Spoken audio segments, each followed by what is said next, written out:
யாரு அது நான் தான் அந்த பையன்டா யாரா அந்த பையன் நான் தான் அந்த பையன் யாரா அந்த பையன் நான் தான் அந்த பையன் யாரா அந்த பையன் நான் தான் அந்த பையன் யாரா அந்த பையன் நான் தான் அந்த பையன் இதெல்லாம் வந்து ஒரு வாக்கியமா இதை எழுதின அந்த அசல் கோளாரா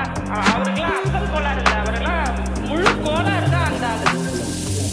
ஆளு 5 வயசுல அழுவுறது வெஸ்ட்னு புரிய வச்சுட்டாங்க அப்படிதான் மாமா ஸ்ட்ராங் ஆன அன்கம்ஃபர்டபிள் சிச்சுவேஷன் தான் நல்ல மெச்சூரிட்டியை உருவாக்கி புத்தி கொடுக்கும் அதானே களவும் கற்று ஏதோ சூதுவாது தெரிஞ்சுக்குது ஆனா லைஃப்ல இன்னும் பார்க்க வேண்டியது நிறையக்குது சிலது முன்னேறணும்னு முதுவுலையே குத்தி நிக்குது சிலது முன்னேறணும்னு கத்தி நிக்குதுங்க ஃபயர் என்ஜின் எத்தனை வருவா ஃபயர் என்ஜின் பார்க்காதடா மர்ரஞ்சி ஃபேக் ஐடி சிவரஞ்சி _15 இல்லீகல் நாலேஜ் அட்டூழியம் பண்றவன அட்டாக் பண்ணி துரத்த வந்த டொனால்ட் ட்ரம்ப் போல அசல் போலார் சிக்கோ எல்ற டெஸ்ட் நான் போடுறேன் எங்க அப்பா போட்ல ரவுண்ட் அடிப்பேன் கோஸ்ட் நான் கோலாலம் புரு போனாலும் பேச தண்டார் பட்ட பாச நாங்க நாஸ்டா தின்னு தோசை போடும்